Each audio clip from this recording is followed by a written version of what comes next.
É, boa tarde, Gustavo. Meu nome é Alberto Carvalho. Sim, seja bem-vindo, Alberto. Acho que eu falei errado o nome, mas eu não tinha atentado a sua mensagem. Você é daqui? Do Piauí? De qual instituição? De onde você fala?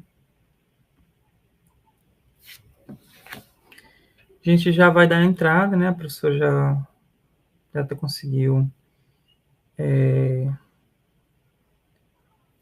conseguiu entrar, a gente já vai dar os informes em relação à sua apresentação.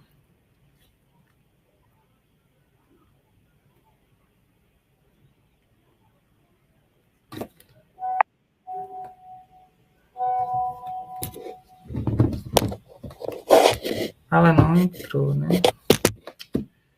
Então, tudo bem. Gente, para quem. Cadê? Não pego.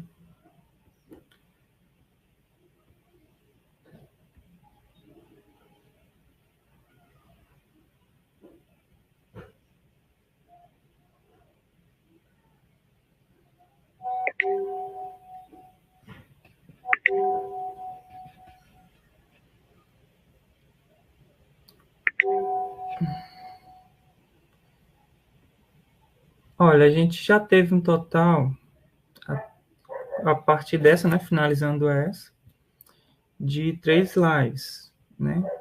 A partir que essa concluindo, fecha as 3 lives.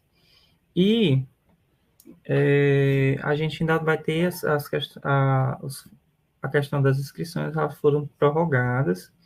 E aí, quem quiser ainda estar participando, né, do curso de extensão, ele pode estar se inscrevendo, né, e conseguindo aí agariar o seu certificado de 40 horas.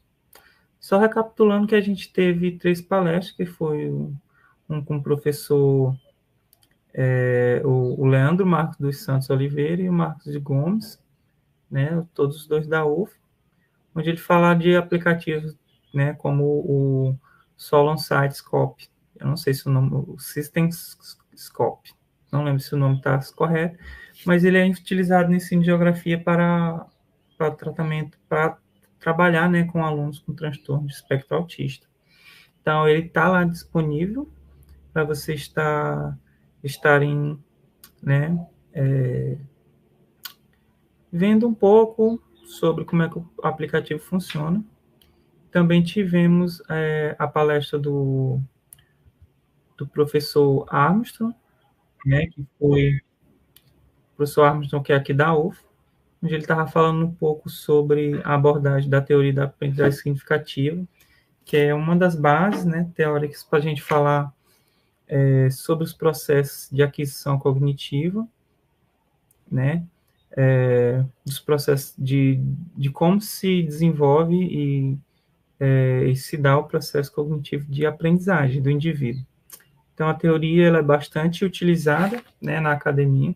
Sobretudo, ela vem ganhando bastante força aqui na UFP, quando a gente vai trabalhar, por exemplo, com representações espaciais, né, como conteúdo, né, ou elementos da própria cultura que podem dar base para a gente estar trabalhando no processo de aprendizagem. Ou seja, seria um pouco daquilo que o aluno já sabe, então a teoria ela se aplica muito bem com esses recursos, como representações de produtos culturais, e eles podem estar desenvolvendo um processo de aprendizagem mais significativo.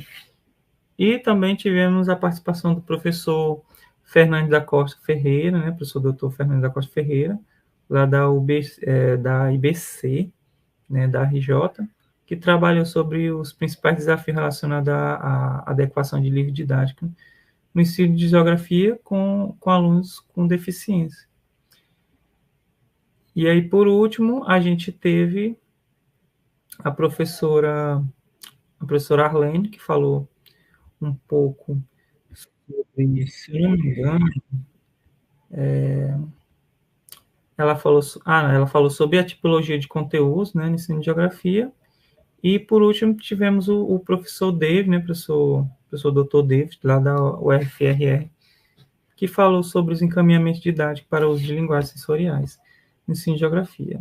Esses vídeos vocês podem estar revendo lá na plataforma aqui do YouTube e contribuindo aí de alguma forma com o processo de formação continuada. Então, a gente já teve informação que a professora já está conosco, né, a professora Milena Medeiros. Ela vai dar início um pouco, a gente vai apresentar ela, né?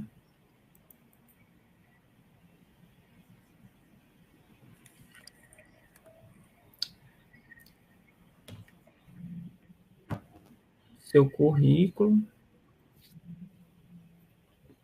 Só jogar aqui o currículo. Então, ela vai trabalhar com atendimento especial, né, nessa live de hoje, especializado, e tecnologia assistiva. Então, a professora doutoranda Milena Viana Medeiros, ela é doutoranda em educação pela Universidade Federal do Piauí. Então, ela é mestre em educação pelo Programa de Pós-Graduação em Educação PPGED, UFP, especialista em neuropsicopedagogia, possui graduação em pedagogia pela Universidade Federal do Piauí. Ela tem experiência na área de educação, com ênfase em educação especial, educação ambiental, educação do campo, educação de jovens e adultos e gestão escolar. Então, atuando principalmente nos seguintes temas: educação especial, atendimento especial especializado em tecnologia assistiva, é membro, né, também do Núcleo de Estudos em Educação Especial do Piauí, da Unesp, UFPI, e profissionalmente atua como professor do atendimento educacional especializado, AEE, em rede privada de ensino. Então, professora, seja bem-vinda, né? Fique à vontade, qualquer coisa no final a gente vai, se tiver algum questionamento, a gente vai fazer alguns levantamentos, né? Vai ser sempre sequenciado, uma pergunta atrás da outra. A não ser que esteja alguma pergunta que seja muito similar, a gente pode estar fazendo uma relação direta entre as duas. Então, com a palavra, a professora Milena Medeiros. Boa tarde. Vai projetar o slide? Pode ser, professora. Aí, assim, aí se você quiser, a gente projeta, ou se ficar melhor para você projetar, mas se tiver tudo bem, a gente pode projetar, a gente vai passando. Como é que fica melhor para você? Pronto. Projete aí, já está projetado, é esse aí? Isso. Pois pode passar para a próxima. Volte aí só um pouquinho, o meu slide aí. Pode voltar. Então, boa tarde, né? Como o Gustavo me apresentou, eu sou doutoranda em educação, com ênfase na educação especial, e é um prazer, mais uma vez, né, de tantas edições que a gente já vem participando, estar com vocês nessa tarde. Antes de eu ser doutoranda, eu sou família, né? Eu sou família de uma pessoa com deficiência, eu sou irmã, né, de uma pessoa com deficiência, e todas as vezes que eu vou conversar sobre a educação especial, ou que eu tenho algum momento que faz alusão à educação especial, eu sempre homenageio ele, né? Meu irmão, eu sempre trago ele porque é ele que faz com que eu esteja aqui hoje. Então, nossa conversa ela vai ter 2 momentos, só que para essa edição eu trouxe algo mais curto, até porque política, né? Vocês podem pegar os documentos que estão aí disponíveis na internet, e aí é algo mais técnico, então eu vou dar mais ênfase hoje na tecnologia assistiva, vou explicar o que é, e aí vou mostrar algumas coisas, né? Alguns materiais e serviços que eu faço na minha prática, que eu acho que é algo que vai favorecer aí a prática também de vocês, né, enquanto professores, especialmente professores de geografia. Então, pode passar. Esse é o meu irmão, né, ele se chama Francisco Júnior, hoje ele tem 29 anos, Ele estudou até os 18 anos de idade, quando não pôde mais estar na escola, né? Quando chegou na data limite, e aí ele estudava num centro especializado e ele precisou sair da escola, o que culminou em muitas perdas, porque como uma pessoa com deficiência, nesse caso uma deficiência física, ele tinha outros profissionais que ajudavam ele nesse contexto. Então, era o fisioterapeuta, era a professora especialista, ele fazia ecoterapia e outros tantos tipos de tratamento que ele precisa, né, fazer até hoje, para que a condição dele minore um pouquinho. Então, muito do que eu venho trabalhando com os meus alunos e o que eu venho estudando na academia, ela advém disso, né, dessa lacuna que ficou, que a gente tem, na verdade, principalmente depois que ele saiu da escola. Na escola, como ele ainda foi naquele sistema, né, do modelo integral, então ele era mais uma pessoa na escola, né? E aí, no caso dele, ele era uma pessoa que passava a manhã inteira, na verdade, olhando outras pessoas passarem.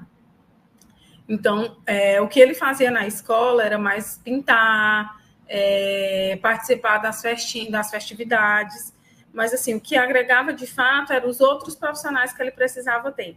Então, por isso, né, estamos aqui nessa luta, a fim de que as pessoas com deficiência elas sejam vistas para além das suas condições. Pode passar.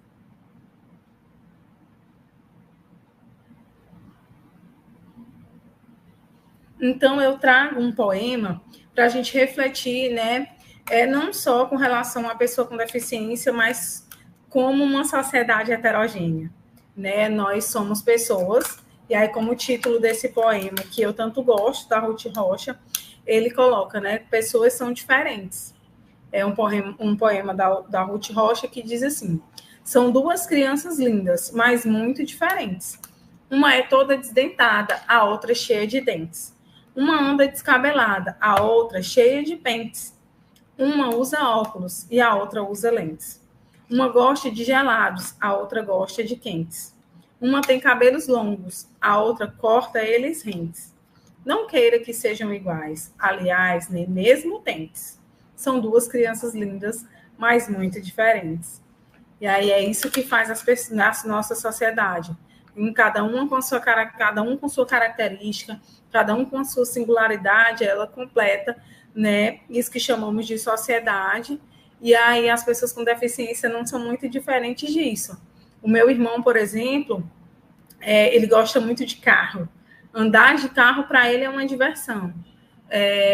Ele também não gosta muito do cabelo comprido, ele sempre fica agoniado nos olhos. E ele gosta muito de roupas azuis, né? Ele tem 5 palavras no repertório, mas os olhares que ele transmite indicam todas as características que ele tem. E a gente trabalha em cima disso, né? Trabalha em cima das coisas que ele gosta, para que, de fato, ele tenha uma qualidade de vida, que é o nosso maior objetivo. E aí eu acho que, assim como na minha casa, nós também, enquanto professores, temos que ter qualidade de vida, né? Qualidade de ensino, qualidade de material para os nossos alunos, sejam eles pessoas com deficiência ou não. E aí, pode passar. E aí, por isso que a gente está tendo essa conversa hoje, né? Muito se fala de educação inclusiva, né, com relação aos direitos das pessoas, né, que muito já se conquistou, mas que a gente tem e aí é importante a gente pontuar que a gente tem um arsenal legal imenso, mas que ainda é cheio de lacunas por conta das barreiras atitudinais. E essas barreiras, elas, né, são feitas ou são realizadas pelos professores, muitas vezes.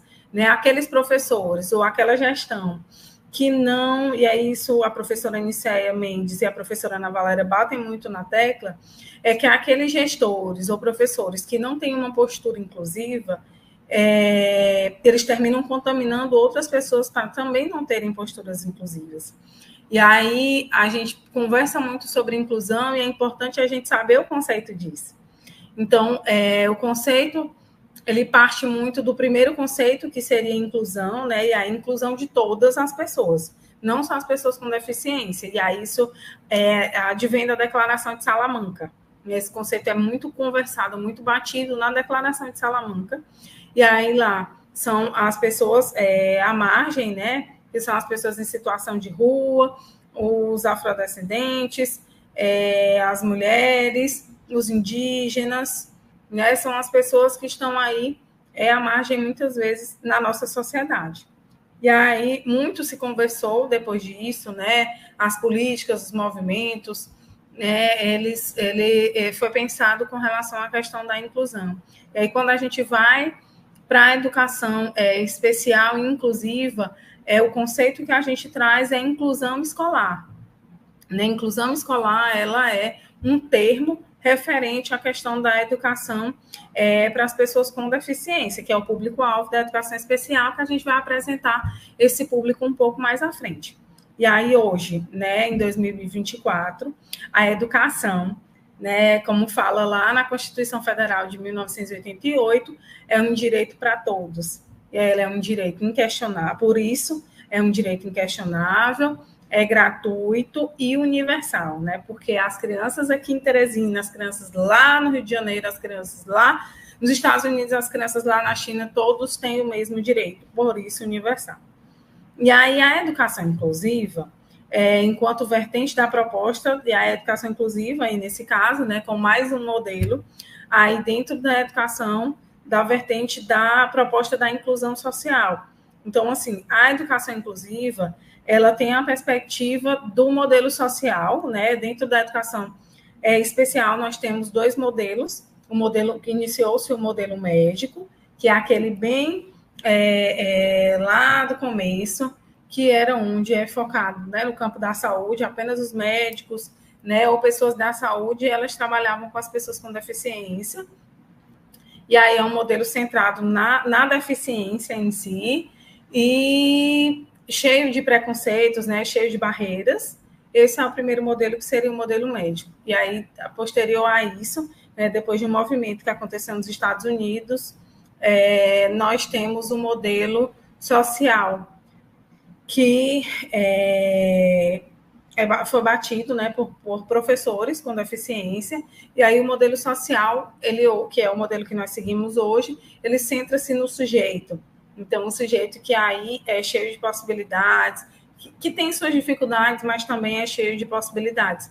E aí, por isso, inclusão social, para que esse sujeito, de fato, faça parte de um todo na sociedade. E a educação especial, né, como o termo coloca, ela é uma ramificação da educação inclusiva, e ela é destinada a um público específico. Então, de acordo com a LDB, né, 94, 96, ela é colocado como uma modalidade, então ela perpassa todos os níveis de ensino, né, e não é substitutiva. Então, um aluno da educação especial que frequenta o AE, ele não substitui, né, o AE, esse serviço, ele não substitui a sala regular. Então, por isso que é uma modalidade. E aí, atrelado a essa discussão, nós temos, dentro da educação especial, o fato de que as pessoas que frequentam o AEE, eles obrigatoriamente devem frequentar, primeiramente, a sala de aula regular. Posterior a isso, né, e eles tendo essa frequência que eles têm, que eles vão para a sala do AEE. Mas a prioridade é que o atendimento seja feito primeiro na sala regular, posterior à sala do AEE. Posterior a isso, a sala de AEE. E aí vamos conversar um pouco o que é o AEE. Pode passar.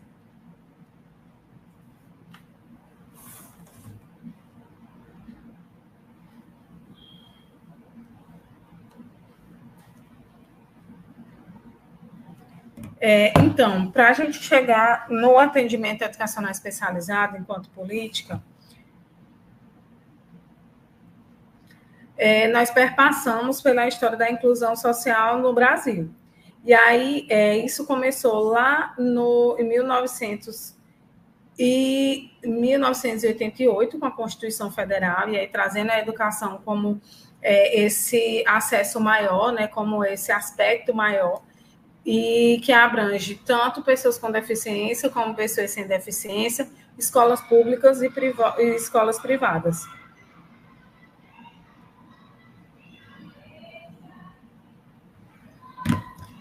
E aí, posterior a isso, vem a Declaração de Salamanca, em 1994, que é aquela que eu já mencionei, que fala com relação a pessoas, né, em situação de rua, a pessoas à margem, né, que aí entraria todas aquelas pessoas que eu já mencionei, e aí foi uma declaração pensada também nesse direito para todos, né, no direito para todo mundo. Posterior a isso, em 1999, a gente teve a Convenção de Guatemala, que fala também dessa questão dos direitos, sobretudo pensado também para as pessoas com deficiência. Posterior a 1999, veio o PNE em 2008 com uma meta específica para a educação especial, e aí é o Plano, né, Nacional de Educação, que é visto de 10 em 10 anos, e aí depois veio o Plano Nacional de Educação, que é esse, que é visto de 10 em 10 anos em 2014, com uma meta específica, e aí lá trata, né, dessas questões da educação especial, focando na sala de aula, focando nos materiais, focando nesse direito para abranger o maior número de alunos com deficiência possível, e aí com metas de longo, médio e de curto, médio e longo prazo. Depois disso, nós temos a Lei Brasileira de Inclusão, né, em 2015, e essa lei vem reafirmar todas as outras leis anteriores que falam de educação, falam do direito à educação para as pessoas com deficiência. Depois de 2015, nós temos, em 2008, a Lei, né, de Educação Especial na Perspectiva Inclusiva, e em 2011 a gente tem, né, que hoje é a lei prioritária, o atendimento educacional especializado. E aí hoje é uma das leis prioritárias com relação ao público-alvo da educação especial nas escolas, ela que garante o duplo computo, ela que garante o professor especialista. Então é por isso que a gente vai conversar um pouco mais sobre ela. Pode passar o slide.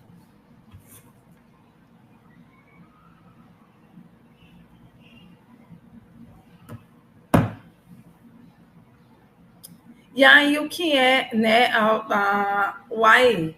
O AE, ele é, como eu já mencionei, a lei. Atualmente, ela começou com uma lei anterior, e agora ela é o decreto número 7.611/11.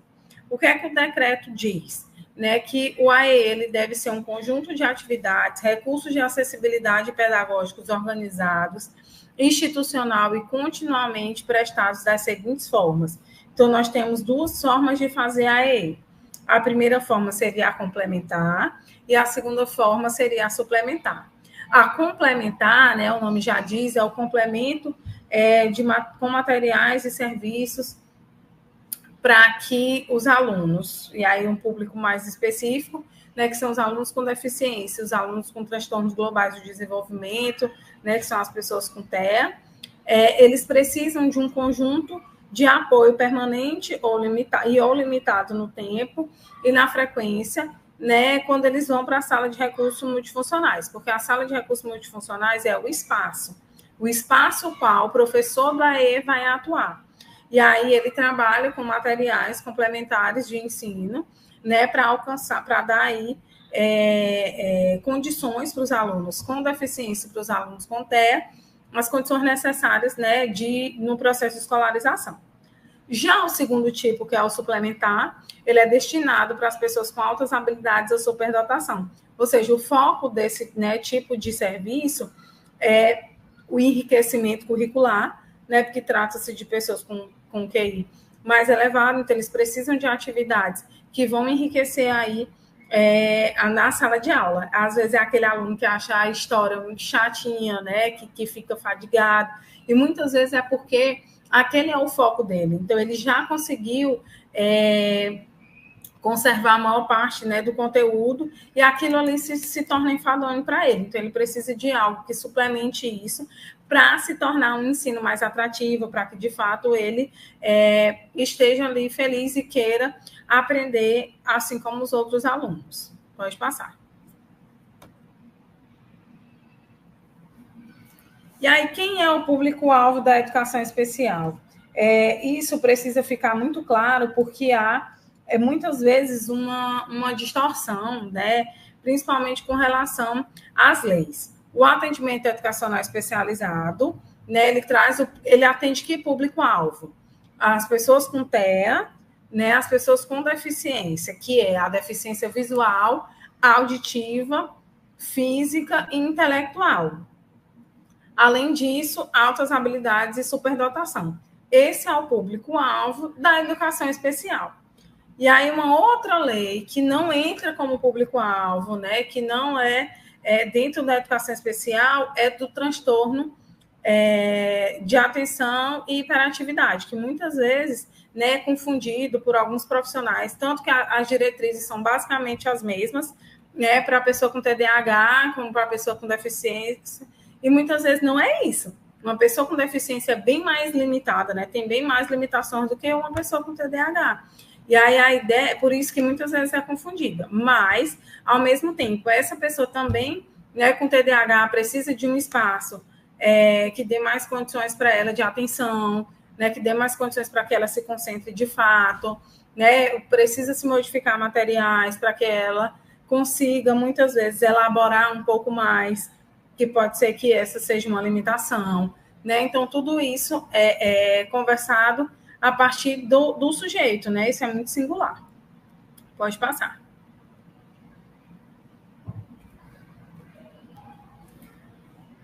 Então, nós temos alguns tipos de serviço dentro da educação especial, além do atendimento educacional especializado. E aí, muito do que se é pensado para a educação especial hoje é na perspectiva de dar condições para os alunos, focando a sala de aula, né? Focando os professores de área, focando os alunos, principalmente do 5º ano até o ensino médio, né? Do fundamental maior até o ensino médio. Porque, por muitas vezes, esse ensino tem bem mais barreiras quando são professores de área, porque as pesquisas, elas indicam, principalmente as pesquisas realizadas na Universidade Federal de São Carlos, que é um dos polos em educação especial do Brasil, é que os professores ainda têm muito discurso de que não conhecem, que não sabem lidar, que não foram preparados. Então, o discurso de formação, né, da lacuna de formação ainda é muito presente. Quando, na verdade, hoje a gente tem um arsenal de cursos online, um arsenal de cursos presenciais com relação à educação especial, né? Há trocas entre os professores, isso é muito válido também, que é a formação em serviço, né? Eu testo na minha sala, te mostro para tu testar na tua sala, e aí a gente vai trocando conhecimento. Esse é um tipo de formação. Então, tudo isso é importante se pensar para que, de fato, traga uma qualidade de ensino, para que se tenha, né, na verdade, uma qualidade de ensino também para as pessoas com deficiência. Porque, muitas vezes, e aí outros estudos também indicam que apenas 5%, né, de 100% de alunado com relação ao público-alvo da educação especial, apenas 5% deles têm maiores comprometimentos, ou seja, é um TEA suporte nível 3. E aí, os outros 95%, eles precisam também de suportes em sala. E aí, muitas vezes, passam despercebidos, muitas vezes não são vistos, né? Muitas vezes o preconceito ele é maior. Então, é importante que a gente pense em outros tipos de serviços para dar, de fato, condições a todos. Não só para as pessoas que têm diagnóstico, mas para todo mundo que está ali presente na nossa sala de aula. Então, pensando nessa perspectiva, além da sala de recurso multifuncional, que já está aí, né? Nós temos outros 3 tipos de serviço, que é o ensino colaborativo ou ensino, que é a parceria, né? O conceito desse tipo de serviço é a parceria entre o professor da sala regular e um professor especialista, a fim, né, de promover e aí pensar juntos, né, elaborar, pensar, confeccionar juntos materiais que favoreçam todos os alunos na sala de aula. E aí, dentro desse serviço, esses profissionais, eles trabalham a partir de arranjos. Então, são modelos de sala de aula que vão favorecer ali o ensino. São modelos de grupos, 4, 5 grupos, e aí esses profissionais vão transitando, passando conteúdo, passando atividades mais dinâmicas, a fim de favorecer, né, esse processo de escolarização para todos os alunos. Além disso, a gente tem a consultoria colaborativa, né, que trata-se de vários profissionais, né, pensando para um único sujeito. Então, o profissional da fisioterapia, o profissional da psicologia, né, TO, né, terapia ocupacional, fonoaudiólogo, né, que fazem a parceria com a escola, a fim também, né, de elencar metas e ajustar materiais para favorecer também nessa perspectiva. Além disso, a gente tem a itinerância, e essa itinerância está dentro, hoje, ainda está dentro do atendimento educacional especializado, que é um professor especialista, ele vai andando, né, em diversas escolas, né, fazendo atendimentos, né, tem a escola núcleo, que é a escola dele, a escola polo, e aí ele vai passando pelas escolas adjacentes para dar esse suporte também para as escolas adjacentes. Então, a itinerância é esse translado que esse professor faz a fim de fazer esses atendimentos. Pode passar. E aí, além, né, dos serviços, hoje a gente também tem outras perspectivas a fim de promover uma educação de maior qualidade para esses alunos, para todos os alunos, na verdade. Então, a gente tem um trabalho colaborativo que é romper a barreira de eu pensar só dentro da minha caixinha. Né? É importante que nós, né, aí como a imagem diz, nos demos as mãos e aí trabalhemos em conjunto a fim de promover, de fato, uma educação de qualidade. Além disso, a gente tem a aprendizagem colaborativa também, que é um aluno, que aí seria tutoria por pares, um aluno auxiliando o outro, né, aí a partir de por par. A gente tem o desenho universal para aprendizagem, né, que é muito falado, muito conversado também, que vai trabalhar aí no foco da neurociência, né, como é que esse cérebro aprende, como é o favorecimento do ensino e da aprendizagem para esse cérebro. E, além disso, a gente tem o ensino diferenciado. E aí é pensado por vários tipos, pela forma como os sujeitos aprendem, e aí os tipos também de níveis de sujeitos dentro desse ensino diferenciado. É respeitar cada nível e dar condições, né, para que todos os alunos cheguem lá. Pode passar. E aí, aqui, atrelado a todas essas abordagens, a todas essas estratégias de ensino, a gente tem a tecnologia assistiva. E aí, a tecnologia assistiva, ela vai passear, né, vai permear por todos esses tipos de serviço, a fim de favorecer o ensino para todos os alunos. E aí, assim, a tecnologia assistiva, eu vou mostrar alguns materiais para vocês. Quero que no final, né, se alguém tiver algum tipo de experiência com relação à confecção ou utilização de materiais diferenciados em sala de aula, que compartilhe aqui para a gente também pensar, para a gente saber, né, que tem pessoas fazendo também essas tentativas e que outros profissionais, vejam a importância, né, da elaboração desses materiais, não só para os alunos com deficiência, mas para os alunos sem deficiência também. Hoje, né, a gente vive num universo com muitas informações, né? A gente tem informações de fácil acesso o tempo todo, né? A gente pode aí encontrar várias formas de ensinar na internet. Então, é importante, né, que a gente faça essas trocas a fim de favorecer o ensino para todo mundo. E aí, o que é a tecnologia assistiva? Pode passar. A tecnologia assistiva hoje ela é pensada como todo o arsenal de recursos e serviços que contribuem para proporcionar ou ampliar habilidades funcionais de pessoas com deficiência e, consequentemente, promover vida independente e inclusão.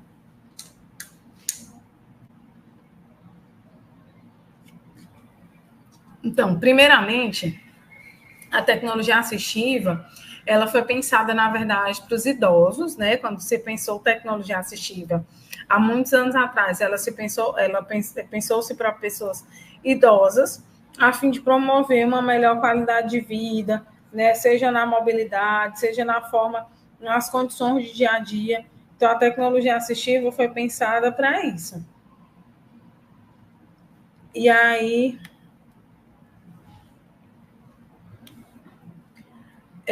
pensando nessa perspectiva, ampliou-se para outros públicos, né? Viu que se favorecia para outros públicos além das pessoas idosas.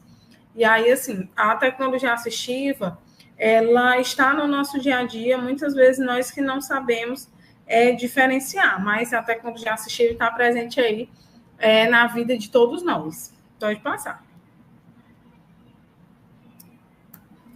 Então, ela tem duas perspectivas.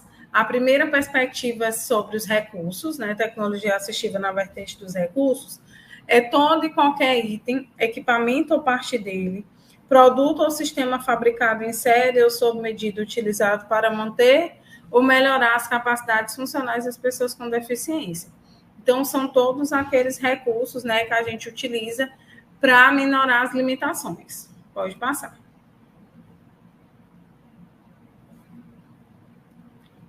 E aí, a outra perspectiva são os serviços, né? E os serviços, eles são definidos como aqueles que auxiliam diretamente uma pessoa com deficiência a selecionar, comprar ou usar os recursos acima definidos. Então, quem é que faz parte desse serviço? Se é a professora do atendimento educacional especializado, é psicólogo, fonoaudiólogo, terapeuta ocupacional, fisioterapeuta, né? Todos esses profissionais que vão poder auxiliar o usuário, que é como a gente chama dentro da tecnologia assistiva, aquele sujeito, né, que utiliza a tecnologia assistiva é chamado de usuário. Então, esse sujeito, ele precisa desse acompanhamento, né? Ele precisa de alguém que vá auxiliar ele na compra, né, na aquisição desses recursos, para saber qual é o melhor recurso que se encaixa com a demanda dele. Se é um sujeito que tem dificuldade na mobilidade, é um tipo de serviço. Se é um sujeito que tem dificuldade no dia a dia, é outro tipo de serviço.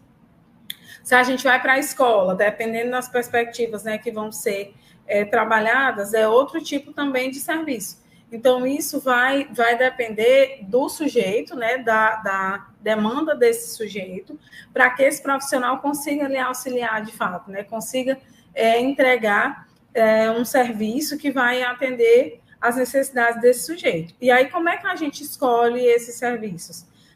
Primeiro, a gente parte, né, como eu já falei, da demanda, depois a gente parte dos interesses desse sujeito, e a gente sempre precisa estar avaliando se de fato aquele recurso está fazendo sentido, se de fato aquele recurso está favorecendo. E aí, se esse recurso não favorecer, a gente precisou trocar o recurso, né? Na verdade, a gente precisa trocar o recurso e fazer uma nova avaliação, até chegar no recurso ideal para atender a demanda. E aí, isso vai depender do profissional que esteja aí implementando. Se é um recurso que vai trabalhar a questão da fala, né, geralmente o PECS, que é um instrumento que a gente utiliza dentro da tecnologia assistiva para os alunos com autismo, a gente precisa fazer o tempo todo a avaliação desse recurso, se precisa aumentar o repertório, se reaver de fato, se aquele recurso está servindo, e aí isso tudo é cotidianamente, né? Todo dia é feita essa avaliação. E aí também, dependendo do recurso, isso é feito bimestralmente, é feito semestralmente, isso vai depender do usuário, vai depender do recurso, vai depender dos objetivos, e assim como no PEI, né, no plano de ensino individualizado, aqui na tecnologia assistiva você precisa também ter objetivos. E aí, objetivos de médio, ou de curto, médio e longo prazo, para de fato chegar, né, num processo que favoreça esse usuário, num processo que vai auxiliar esse usuário a minorar suas limitações. Né? Então, esses são os objetivos da tecnologia assistiva. Pode passar. E aí, a tecnologia assistiva, além dela ser dividida recursos e serviços, ela também é dividida por categorias. Né? E aí, essas categorias elas vão atender de diversas formas os usuários. Então, antes eram 12 categorias, que ampliou-se para 18 categorias, e a gente vai dar uma pincelada, né, em cada uma dessas categorias e conversar um pouco sobre elas. Nesse sentido aqui também, que eu quero que vocês, né, se alguém já tiver tido a experiência de utilizar a tecnologia assistiva, ou agora, né, conseguiu perceber, ou agora descobriu que usava a tecnologia assistiva e não sabia, então eu quero saber dessas informações de vocês para que a gente esteja fazendo essa troca. Acho que é importante também a gente conversar sobre. Pode passar. Então, a primeira categoria, ela é intitulada de auxílios para a vida diária e vida prática. Né? Como o próprio nome já diz, ela é constituída, ela é composta, né, por materiais que vão favorecer esses aspectos. Meu irmão, por exemplo, ele tem dificuldade de manejo, né? Ele é tetraplégico, então ele tem esse lado, o lado esquerdo comprometido. Então, a pega dele é mais consistente, né, mais firme na mão direita. Na mão esquerda ele não consegue fazer pega. Ele não tem firmeza na mão, né? Ele não tem firmeza no movimento. E aí, por isso que é importante, né, você ter recursos que vão aí auxiliar para esse tipo de demanda. Por exemplo, um zíper.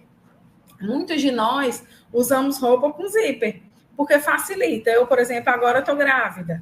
Então, roupa de botão é muito ruim para mim, porque daqui que eu tiro a roupa, né, já dificultou demais a minha vida. Então, o zíper é um manejo mais fácil, né, do abrir e fechar, e aí ele vai auxiliando esses processos. E aí, geralmente, tem nas calças jeans, né, nas roupas, de um modo geral.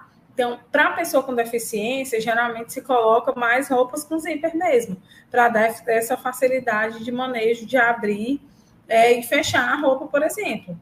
Ou abrir e fechar uma bolsa, abrir e fechar instrumentos que vão aí, né, facilitar esse aspecto, né, que aí, nesse caso, o trabalho é abrir e fechar.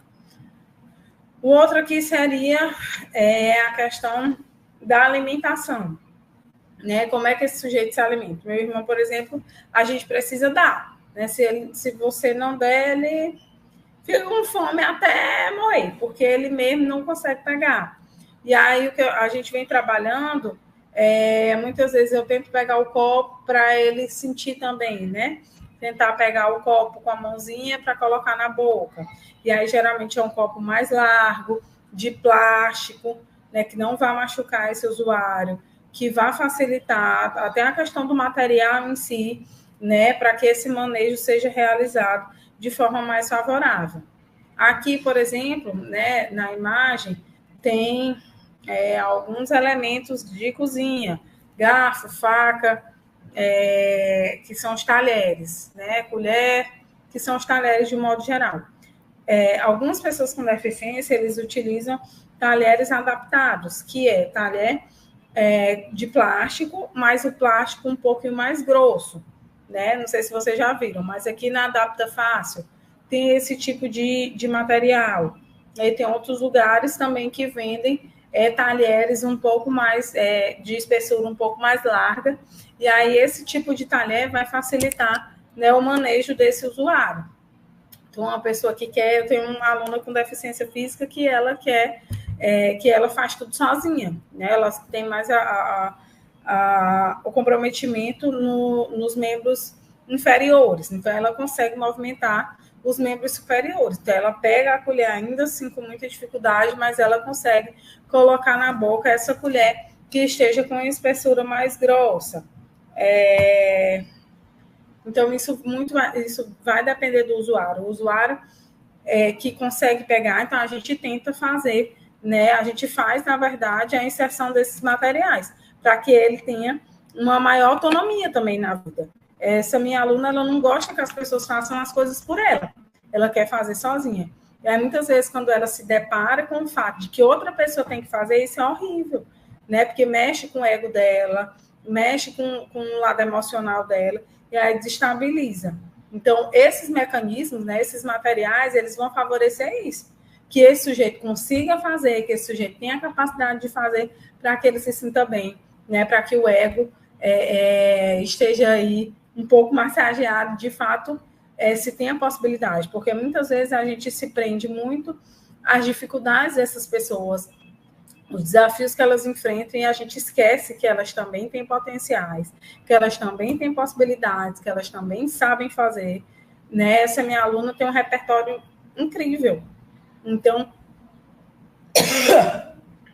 desculpa, não é a limitação motora, né, que impede ela de ser o sujeito que ela é, né? Pelo contrário, é extremamente desenvolvida, extremamente desenrolada. Então, vai favorecendo. Aqui, por exemplo, tem outra imagem embaixo, que é a tesoura adaptada, né? Esse movimento de abrir e fechar a tesoura, muitas vezes é difícil, sobretudo para uma pessoa com deficiência física. E aí, ter a adaptação da tesoura, né, para que ele faça o manejo com mais segurança, já auxilia esse usuário. Aqui é um tipo também de adaptação com relação à pega, né, à pinça. Aí é uma pinça que vai pegar esses 2 dedos, né? Eu tenho outro tipo de material que ele é só aumentar, se está dando para vocês verem, mas aqui é um adaptador de lápis, ele é de plástico, e aí aqui é para lápis menores, né? Para crianças menores. E aí a gente coloca aqui, ó, esse aqui está um pouquinho mais grosso, a gente pode colocar na caneta, né, num lápis, e aí o sujeito que tem o comprometimento aqui na parte superior consegue fazer, né, o manejo com mais facilidade desse material. Esse seria outro exemplo, para além do exemplo que está na foto.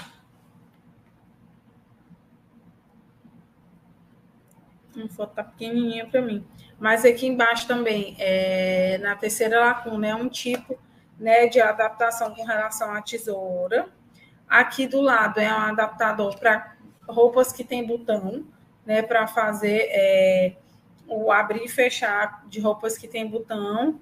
E aqui seria um tipo de suporte para colocar meia, aqueles de plástico, não sei se vocês já viram. Coloca a meia e puxa o material de plástico embaixo.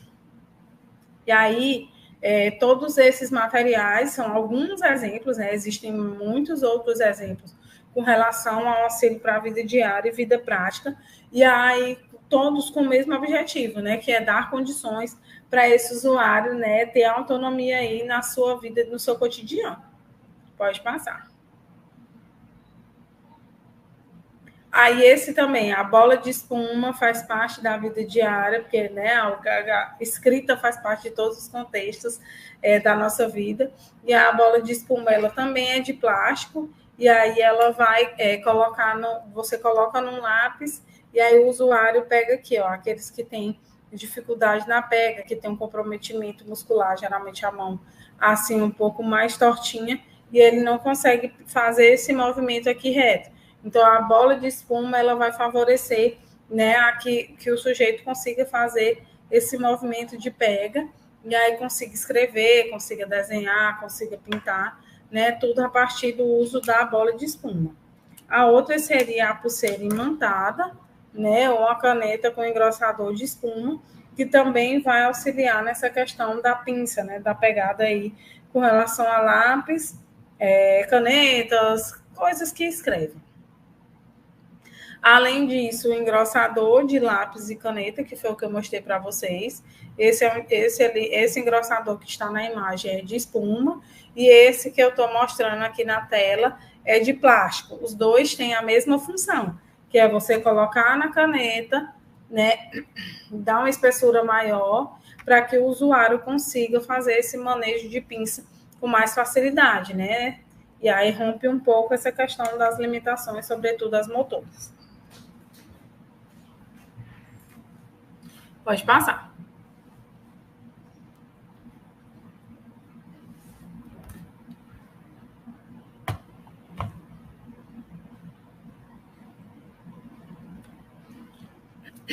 Aqui é uma categoria que eu gosto muito, que é a categoria que a gente vai conversar mais, é a categoria que está mais específica e mais presente na escola.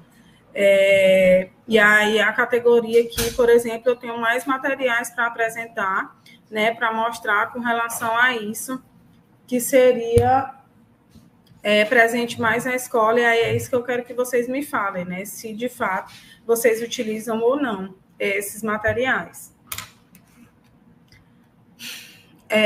O primeiro, a categoria em si, né? A comunicação aumentativa e alternativa, ela é destinada para as pessoas sem fala ou escrita funcional, ou em defasagem entre sua necessidade comunicativa e a sua habilidade na questão da fala e ou na escrita. E aí, geralmente, é uma categoria que é destinada para as pessoas com transtorno do espectro autista. E né, a gente tem vários materiais que vão responder isso, né, que vão trabalhar, na verdade, essas duas habilidades, que seria a oral e a questão da fala e da escrita. E aí trabalhar também a leitura e outros pontos com relação a isso. Pode passar.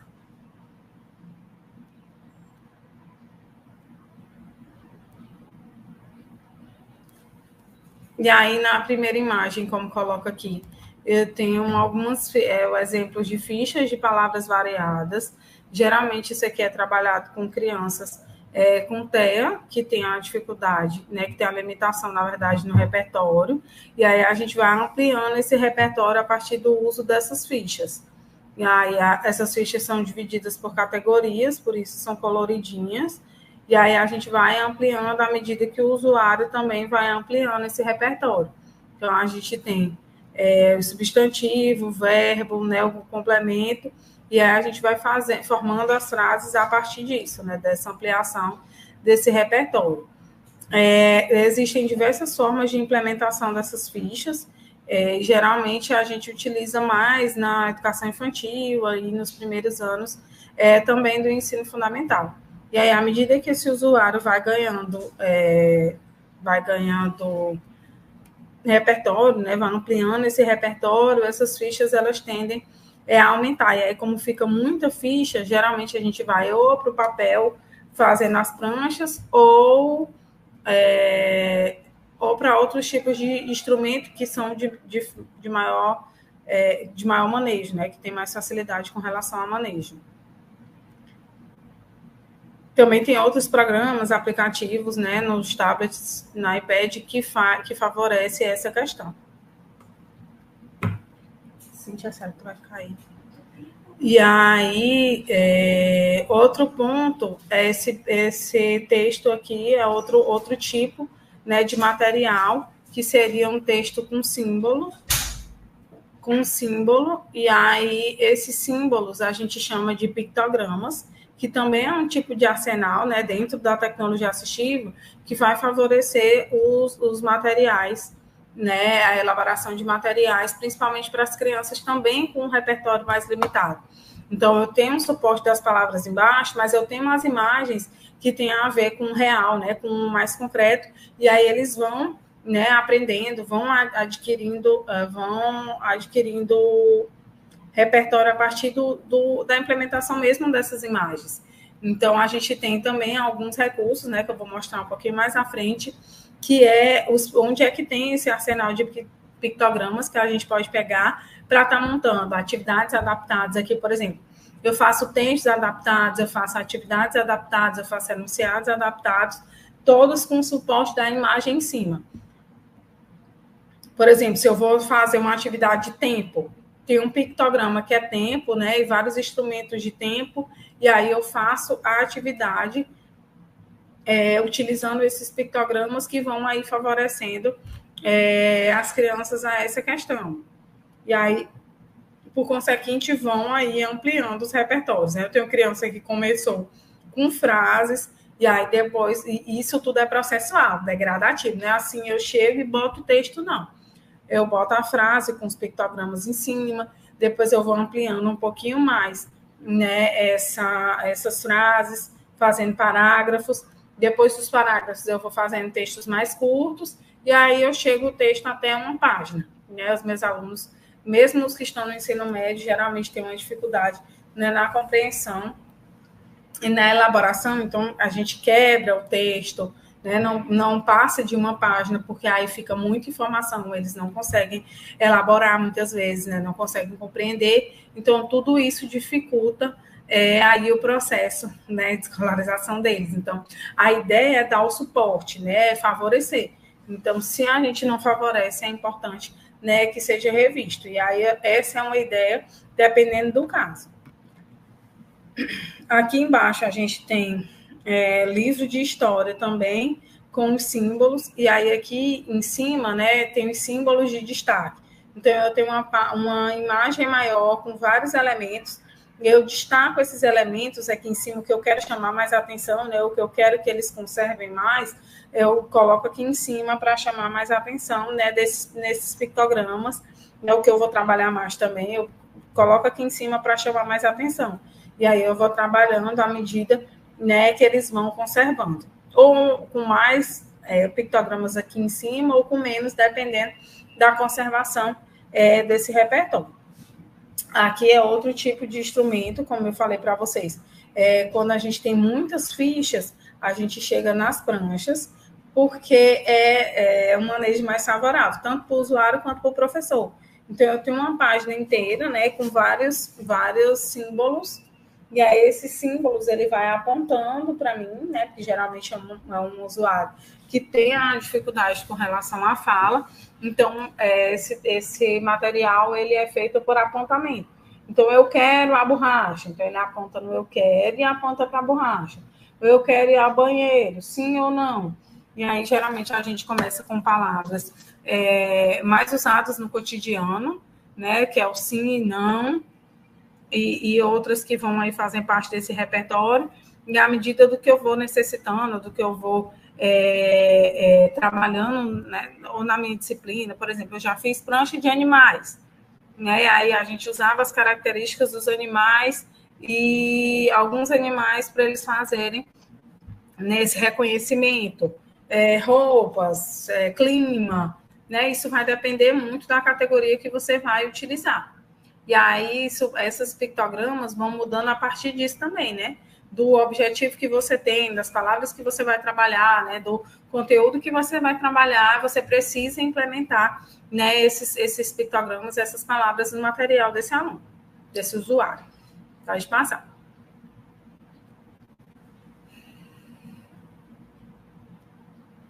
Então, a gente tem, dentro da tecnologia assistiva, o alfabeto móvel, mas o alfabeto móvel é um dos instrumentos que vão nas salas de recursos multifuncionais hoje, se é uma sala do município ou do estado. Então, o MEC encaminha uma sala pronta, né, com esses materiais, uma lista já preparada para os alunos. Então, o alfabeto móvel, o alfabeto desse jeito aqui, ele é enviado pelo MEC, o alfabeto móvel faz parte também desse arsenal, porque ele vai facilitar aí, né, o manejo, o reconhecimento das vogais, das consoantes, dos números, né, isso tudo vai também ajudando a partir do tipo de material, né, geralmente é EVA, e aí os usuários eles têm uma facilitação no manejo, mas também tem os de madeira, né, dos MDF, né, tem dois tipos na verdade, tem muitos tipos de alfabeto móvel, né, você pode fazer de papel, pode fazer de diversas formas, mas o que é mais usado, que é enviado, de fato, pelo MEC, é esse de EVA ou o de MDF. Aqui embaixo é um outro tipo de prancha de comunicação, do mesmo jeito, né, diferenciando aqui as categorias, e essas categorias elas vão formando frases e depois parágrafos, textos menores, até chegar num texto mais completo. Então, a gente vai formando as pranchas a partir, né, desse repertório que a gente precisa construir para esse usuário. Pode passar.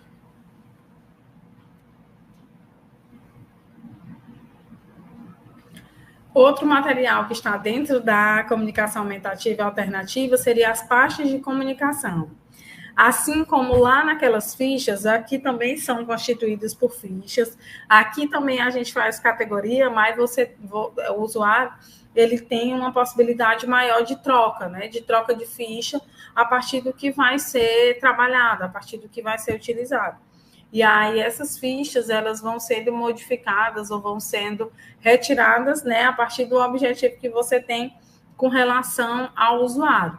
Então, se você vai trabalhar um conteúdo X, sei lá, tipos de relevo.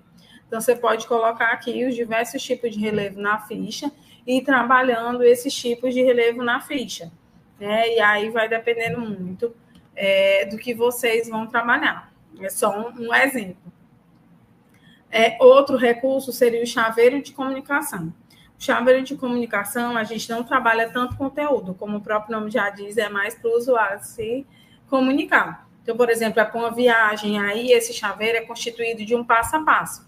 Assim como pode ter na sala de aula, do lado, né, de onde o usuário senta. Geralmente, o usuário que precisa desse tipo de mecanismo, ele senta na parede. E aí a gente forma a rotina, a gente informa o que de fato ele precisa fazer no passo a passo do lado da cadeira onde ele senta. Aí, nesse caso, se é um usuário que senta no meio, nas filas do meio, né, o chaveiro ele vai favorecer isso. E aí dá esse passo a passo também, né? De vai começar a aula, né? Agora é hora da atividade, depois é a aula tal, né? E geralmente também é utilizado com pessoas com autismo que precisa dessa rotinazinha mais pré-estabelecida para que de fato eles consigam se orientar, eles consigam executar as tarefas de forma mais assertiva. Além disso, a gente tem os coletes de comunicação. Esse colete, aqui ele é imantado, mas geralmente ele é utilizado, esse tipo de colete na educação infantil, não sei se vocês já viram. E aí, aqui na frente, né, na frente do professor, a gente vai colando as figuras que vai ser trabalhado, a história que vai ser trabalhada. Por exemplo, aqui eu tenho uma história da Branca de Neve. Aí eu vou colocando os personagens aqui na frente e vou contando a história.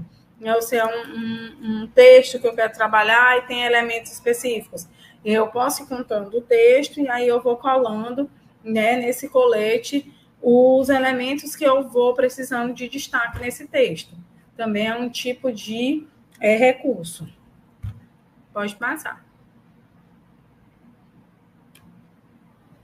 Além disso, a gente tem os vocalizadores, que é as pessoas com deficiência visual. Então, o vocalizador ele ajuda nisso, né? As pessoas vão clicando nos elementos e eles vão ouvindo o nome dos elementos. E aí vai auxiliando eles nesse processo. Assim como existe vocalizador para o celular, né? Eu tenho uma amiga que é deficiente visual e ela tem um vocalizador no celular. E aí o celular lê para ela, né, os textos, lê para ela as mensagens, faz essa comunicação, né, entre ela e outros sujeitos.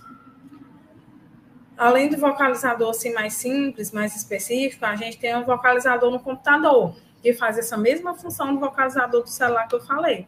Né? No computador, ele vai ler o texto, né, para o usuário, principalmente o usuário com deficiência visual, poder se comunicar. Então, ele serve, né, para esse tipo de comunicação. O vocalizador é a voz que sai, né, com relação aos elementos que estão ali destacados no texto ou que você precisa ouvir. Pode passar. E aí, gente, a primeira parte foi a parte teórica. E aí, aqui agora eu trago algumas tentativas que eu já fiz, principalmente, né, nas disciplinas de ciências e geografia, história e geografia, né, que dão aí um suporte maior com relação a imagens, né, vídeos, figuras, que vão aí auxiliar, vão facilitar, né, no processo de escolarização desses alunos. Essas são minhas tentativas. Aqui é um tipo de chaveiro que eu fiz, né? Era um assunto do terceiro ano do fundamental, que era cidade e campo. Então, a gente tinha dois tipos de chaveiro, o chaveiro da cidade e o chaveiro do campo. E aí, lá no chaveiro da cidade, tinham vários elementos que faziam parte da cidade. E aí, no chaveiro do campo, do mesmo jeito, tinham vários elementos que faziam parte do campo. E aí, em cima disso, o usuário ele foi reconhecendo, né, esses principais elementos, foi conhecendo esses espaços, e aí a gente passou também para as tarefas adaptadas. Então, a partir das imagens que tinham nesses chaveiros, eles também conseguiam construir as respostas nas tarefas adaptadas, o que ajudava eles, muitas vezes, nessa construção mesmo dos conceitos. Né, que principalmente no segundo e no terceiro ano ele ainda os conceitos são mais básicos, aí isso vai sendo mais explorado nas séries posteriores. Do lado aí, né, eu também tenho outra tentativa que eu fiz, que foi quando a gente foi trabalhar com relevo. Aqui é uma maquete, e aí era um relevo falando de Teresina, né? Assim como Teresina foi construída, a questão da Zona Norte, né, dos alagamentos, das chuvas e dos alagamentos, e das enchentes. Então, a gente foi mostrando a questão o relevo em si, né? O conceito de relevo, e aí também a gente foi mostrando essas questões que aconteciam na nossa cidade. E aí os meninos foram conseguindo conservar algumas partes desse conceito a partir dessa maquete. E aí eles poderiam jogar água, né? Eles vivenciaram, né, alguns desses pontos para que de fato fizesse sentido esse tipo de assunto. Pode passar. E aí outras tentativas também com relação a recurso. Aqui é um mapa, né? Esse mapa aqui de azulzinho é um barquinho, e a gente estava trabalhando a hidrografia do Piauí. E aí eles poderiam passar aqui, ó, com esse barquinho pelo Piauí para ver a questão da hidrografia. E aí isso foi legal porque, além do lúdico, né, eles conseguiam movimentar o barquinho, eles conseguiam interagir, eles conseguiam mostrar, e aí fez mais sentido. Aqui não está, mas a gente tinha botado um papelzinho azul embaixo, né, para fazer também essa distorção do que era parte de terra e o que era água, porque todos esses elementos vão ajudando, vão favorecendo, na verdade, esses processos para esses meninos. Então, a ideia é o quanto mais trouxer para o concreto, melhor, porque eles vão tendo uma visibilidade maior, né? Eles vão tendo o concreto, e aí, de fato, vai fazendo mais sentido. Além dos mapas, que a gente utiliza muito, a gente utiliza também as maquetes.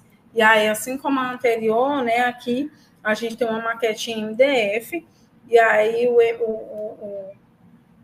a base era em MDF, e aqui os elementos, eles eram de papel.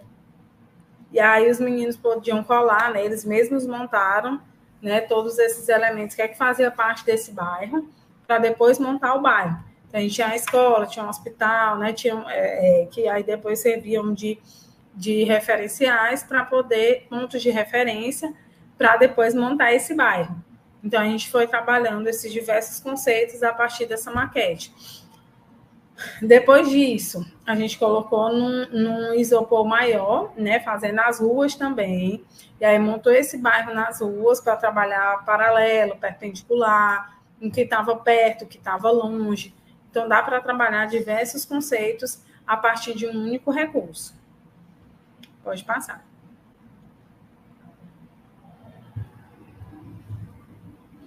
Aí, como eu falei para vocês, né, eu utilizo muito mapas, porque quanto mais concreto, melhor para eles.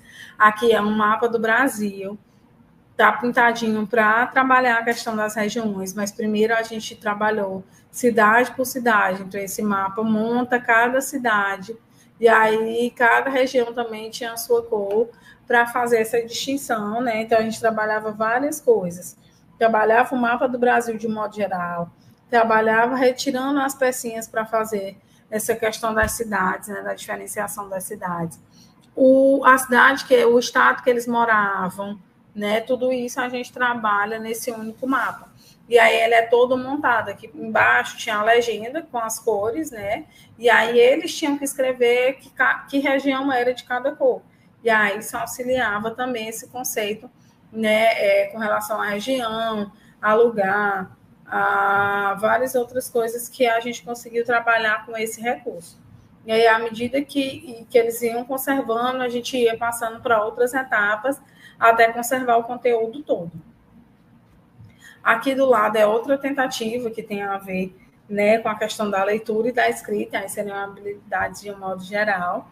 Aqui é uma régua, aí eu fiz ela de 2 tamanhos, fiz ela maior, que é para um aluno com paralisia cerebral, que tinha a letra maior, então ele precisa da lacuna maior, e fiz ela menor, né, que é para um aluno, aqui é de 15 centímetros, e aqui a outra é de 20 centímetros, que é para poder, né, a gente trabalhar com as duas especificidades. Aqui para um aluno com paralisia cerebral, que tinha um comprometimento nos membros inferiores, superiores, ele não conseguia o manejo, né? Então a régua dele era maior. Aqui é um aluno com TEA, que consegue fazer, mas que precisava só, né, dessa questão do espaço.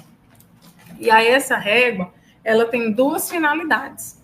A primeira finalidade seria para a leitura, né? Então eles poderiam adesivar aqui embaixo, e aí eu tapava essa questão aqui para que eles conseguissem, não dá para ver. Deixa eu ver aqui se eu boto.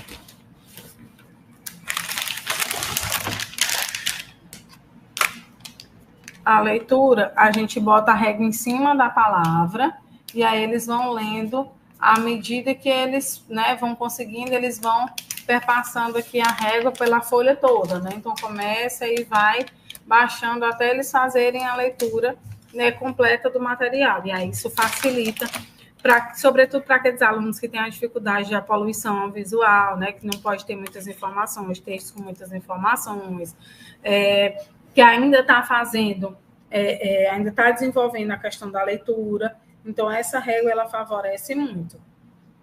Outro ponto é a escrita. Como, geralmente, principalmente os alunos com paralisia cerebral, eles têm a dificuldade, e TEA também, tem a dificuldade do limite, né? Então, a régua aqui dá o limite de onde eles podem escrever ou não. E aí, isso facilitou também muitos dos alunos a diminuírem as letras, a poderem, de fato, desenvolver a questão dos limites aqui, com a base da régua, até porque ela tem aqui, né, uma caixinha que limita essa questão da escrita. E aí a gente usa os dois tamanhos de acordo com o público. Pode passar.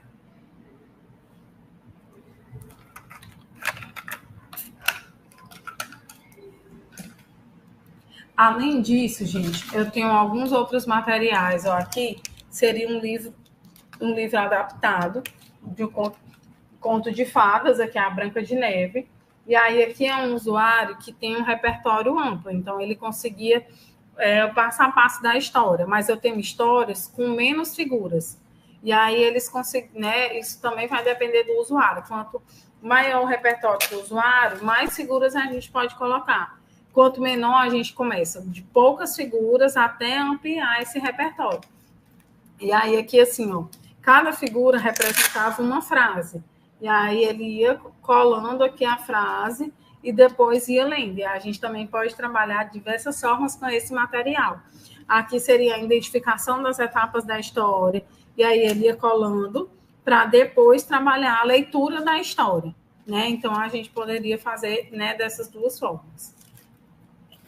Além disso, outros materiais, né, que a gente utiliza para fazer os recursos e facilitar, que seria os tipos de onde vem. E é um jogo de onde vem, então tem várias fichinhas dessa, né, com vários outros elementos desse para poder formar o jogo. E aí eu uso muito, como eu falei lá nos primeiros slides, o velcro, porque é mais fácil de manejo, o manejo é mais fácil, né? Eu dou uma autonomia para esse usuário tratar, né, fixando melhor o material, pegando melhor, né, com mais segurança no material, tanto tirando quanto colocando. Outro ponto importante é que a maioria dos materiais eles são plastificados, ou seja, eles duram mais por conta disso, né? Então, eu trabalho esse mesmo material com muitos usuários, né, que está no segundo ano do fundamental. Então, sei lá, eu tenho 5 usuários no segundo ano. Eu consigo trabalhar esse jogo, então esse jogo vai favorecer, né, o tipo do material também vai ajudar a conservação dele para utilizar com várias outras crianças, né? Não só com uma criança. Então, fica a dica para vocês, né, que forem fazer algum tipo de material, pensar em plastificar. E aí, quando terminar aqui, ó, nos cantinhos, é bom fazer as curvinhas para não machucar eles. Então, não dá para ver, mas aqui, ó, tem A curvinha tá... Deixa eu ver se eu consigo colar. Tá cortada, ó. Faz um U aí, para que esse usuário também não se machuque, né? Não tem ponta aqui, ó. Você tem que deixar ele todo retinho para que esse usuário não se machuque. Outro ponto que eu gosto muito de utilizar são os jogos. Então, tem dado muito certo os jogos, né, que vão facilitar aí a vida de alguns alunos. Né? Nem todo jogo é para todo mundo. A gente vai, como eu já falei, dependendo do usuário, dependendo da demanda desse usuário, é que a gente vai implementando esses materiais. Aí aqui, por exemplo, eu tenho um jogo chamado Descobrindo Frases. Aqui são várias frases curtas e eles tinham que descobrir qual era o elemento que se encaixava nessa imagem. E aí tem várias imagens aqui embaixo, eles têm que escrever o nome dessa imagem que completa a frase. Aqui, geralmente, é para a educação infantil. Esse outro jogo é para o ensino fundamental. No ensino fundamental, no segundo ano e no terceiro ano, né, de acordo com a BNCC, a gente trabalha as HQs, né, que seriam as histórias em quadrinhos. E aqui eu tenho um jogo de história em quadrinhos, né, que é da turma do Chico Bento. E aí são várias historinhas que elas vão se completando, e aí o usuário pode ir montando, pode ir jogando, pode formar... pode fazer tarefas adaptadas a partir desses jogos, tem muita coisa, muitos elementos geográficos nesses jogos, e aí já dá para facilitar, né, para o usuário essas questões. Pode passar.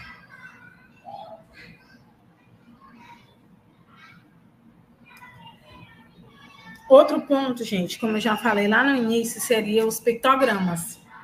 Né, os pictogramas, eles têm me ajudado muito, sobretudo nas atividades adaptadas. Eu coloco em cima, né, nos comandos, como eu já falei para vocês, os principais que eu quero trabalhar, eu coloco as imagens em cima.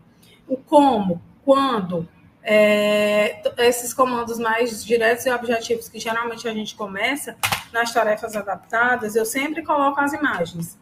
E aí, em um determinado momento, eles automatizam. Mas isso é de praxe. E aí, a gente tem 2 tipos de banco de pictogramas. O primeiro é o BoardMaker, que é esse aqui. Ele é um software. E aí, ele vem com 2 CDs, né? 2 CDs de instalação. E aí, ele tem um banco de mais de 3.000 pictogramas, né? Que são essas imagens mais por concreto. O que você pode estar utilizando para... na verdade, é mais de 4.500 pictogramas que vocês podem estar utilizando nas atividades adaptadas de vocês. Além disso, ele faz slides, né? Ele monta materiais, você pode colocar foto, pode organizar do jeitinho que está aqui na imagem, né? Fazendo prancha, fazendo atividade adaptada, que ajuda aí, esse banco ajuda na confecção desses materiais. O outro é o Arazaki, que inclusive é o que eu mais utilizo, porque ele é gratuito, porque é de fácil manejo. Aqui, inclusive, já tem pranchas preparadas que vocês podem, né, tá baixando. Tem as imagens individuais que vocês podem estar baixando também. Tem jogos, tem um arsenal imenso de ferramentas que vocês podem estar utilizando no dia a dia de vocês, que é fantástico. São imagens bem próximas da realidade, né, bem próximas do concreto, que vão ajudando, né, os usuários a adquirirem, ampliarem seus repertórios. E aí embaixo eu coloquei para vocês o site, né, que vocês podem ter acesso a esses materiais. O Arazaki, ele é gratuito, né? Você entra no site gratuitamente e tem acesso a todas essas ferramentas, diferente do BoardMaker. O BoardMaker é um software pago, inclusive não é barato, mas que é também uma sugestão que eu estou dando para vocês. O BoardMaker, no AE do município e do estado, o MEC envia, né, esse software para ser colocado nos computadores. E aí, por isso que eu estou trazendo para que vocês também tenham esse conhecimento. Pode passar. Além dos jogos, dos recursos que eu gosto de montar, eu também trabalho muito com aplicativos. E aí eu vou dar a sugestão de alguns aplicativos para que vocês possam estar usando com os alunos de vocês e que vão favorecendo essa troca, que eu acho que é extremamente importante. Então, aqui a gente tem o Beatsbird, que é um jogo, é tipo um banco de jogos. Tem vários tipos de jogos nesse banco, e aí vocês podem estar colocando imagens do que vocês vão trabalhar, né, de diversas formas, e aí vai facilitar para o aluno. Pode passar. Eu tenho também o Let Me Talk, que é bem parecido com o Board Maker, né, que na verdade tem o mesmo objetivo do Board Maker, que é trazer imagens, é montar banco para fazer pranchas a partir de categorias. E aí você pode, aqui já tem categorias prontas que vocês podem estar pegando, e vocês também podem implementar as categorias que vocês vão utilizar. Então, tem as duas possibilidades, as categorias já prontas e as categorias que vocês vão implementar num único aplicativo. E serve como prancha, né? O objetivo desse aplicativo é ser prancha. Pode passar.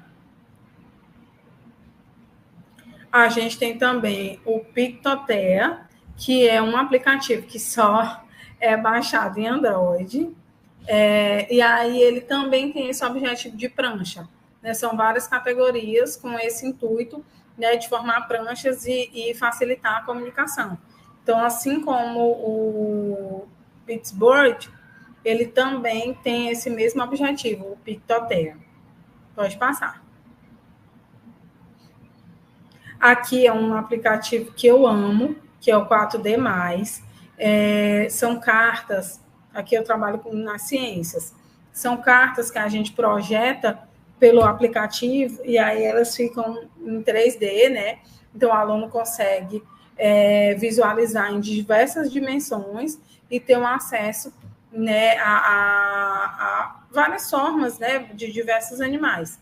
E aí ele é legal por isso, né? Por conta do 3D que dá, né, que a gente sabe que é importante essa interação, né? Os alunos de hoje que trabalham muito a inteligência artificial, que têm esse acesso à internet, eles necessitam de recursos com essa formatação. Então aí fica uma sugestão para vocês. Pode passar. Além disso, a gente tem o Countdown, que é um recurso que eu utilizo muito também.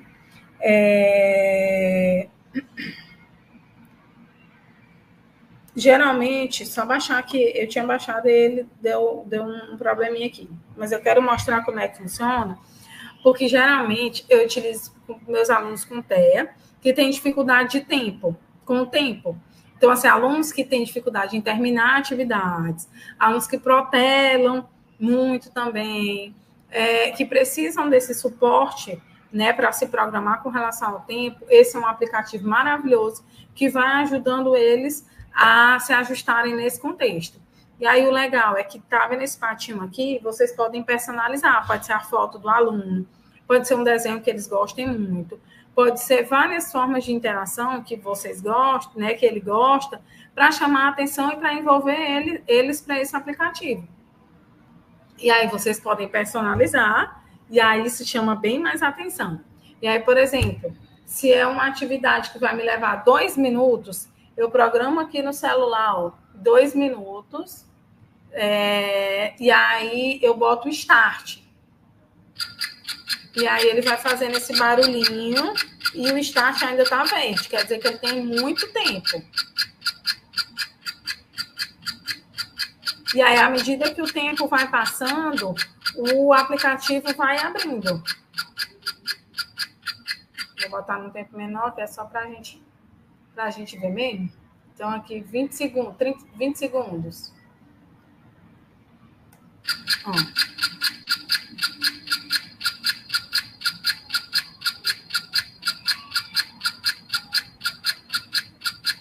E aí ele já mudou de cor, já está sinalizando que o tempo está acabando. O vermelho quer dizer que o tempo já está totalmente finalizado. E aí, ó, acabou e faz a festinha de que acabou.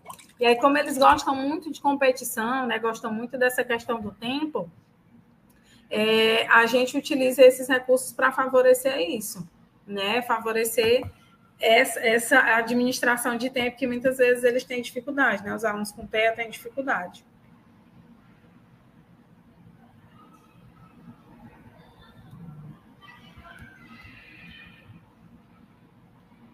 Só tirar aqui o aplicativo, só um minuto.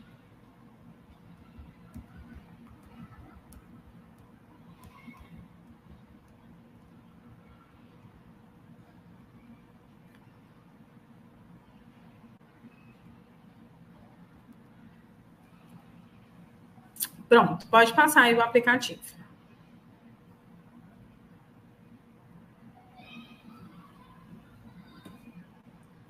Então, a gente vai saindo da comunicação aumentativa e alternativa, que vocês viram, que é um arsenal imenso, isso é 1/3 do texto do que a gente, de fato, faz todo dia.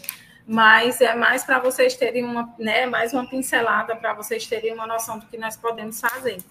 Né? E aí, assim, das diversas possibilidades que nós temos dentro da educação especial, que não são poucas.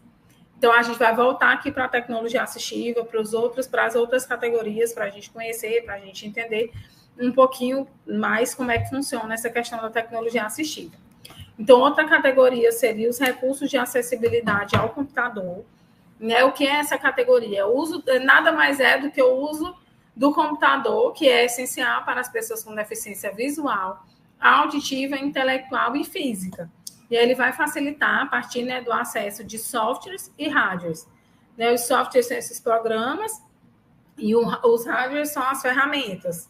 Né? Então, é o mouse, a CPU é um hardware. Então, tudo isso vai ajudar no manejo do computador para que vá facilitar, né, a acessibilidade para esse usuário. Aí, aqui, por exemplo, eu uso muito, né, principalmente os alunos com deficiência física que precisam digitar, precisam escrever muito, e aí eles têm essa dificuldade, então eles vão para o computador para facilitar esse manejo, até porque a maior parte do que a gente faz é no celular, então é digitando o tempo todo. Né? São recursos que vieram para ficar. Então, o computador também é um outro recurso que vai facilitar e vai ajudar nesse processo. Pode passar. E aí, além disso, né, a gente tem os mouses especiais, né, que são mouses acoplados ao computador, que vão aí ajudar os usuários, principalmente com deficiência física, o manejo, né, desse computador. Bem como os acionadores, que também se tratam de botões que são interligados ao computador e que administram, né, que funcionam determinadas ferramentas. E aí, para um usuário que vai ter a dificuldade da pegada aqui do mouse, né, os acionadores, eles facilitam, né, eles ajudam nesse contexto. Pode passar. Além disso, a gente tem o teclado virtual, né, e aí o teclado virtual vai favorecer também o aluno que tem dificuldade de digitar, ele já vai trazendo palavras, né, e vai ajudando a montar frases, parágrafos, textos curtos, tudo isso a partir do teclado virtual.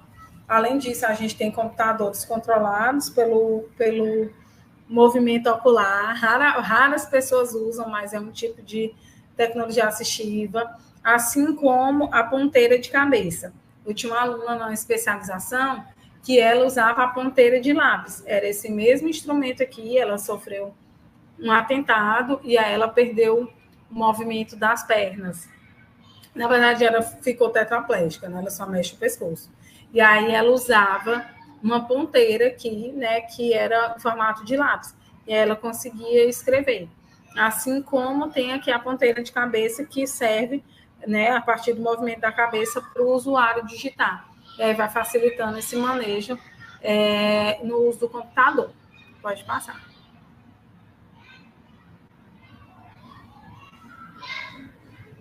Além disso, a gente tem a órtese moldável, que também é para facilitar a questão do manejo, né, da pegada, e aí que muitas vezes os usuários com deficiência física têm dificuldade. A gente tem o teclado colmeia, que também vai facilitar esse manejo, né, do teclado, de pegar as teclas aqui, né, que muitas vezes, principalmente os com deficiência física, têm também a dificuldade desse manejo. Além disso, o teclado expandido e programável e o teclado para deficientes visuais, que vai com braille. Então, eles vão, né, o braille no teclado para que o usuário saiba de que letra se trata, né, para que ele tenha maior autonomia no manejo e na execução de tarefas com relação ao computador a partir, né, desse recurso aqui. Pode passar.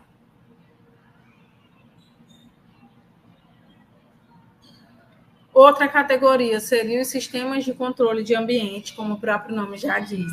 Né? São sistemas que controlam o ambiente de um modo geral. E aí, qual é o controle desse ambiente?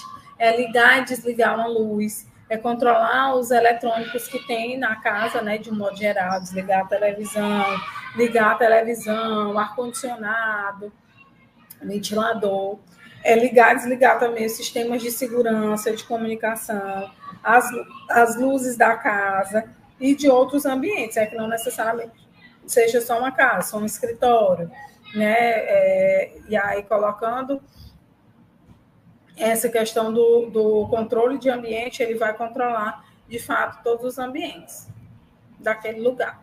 Pode passar.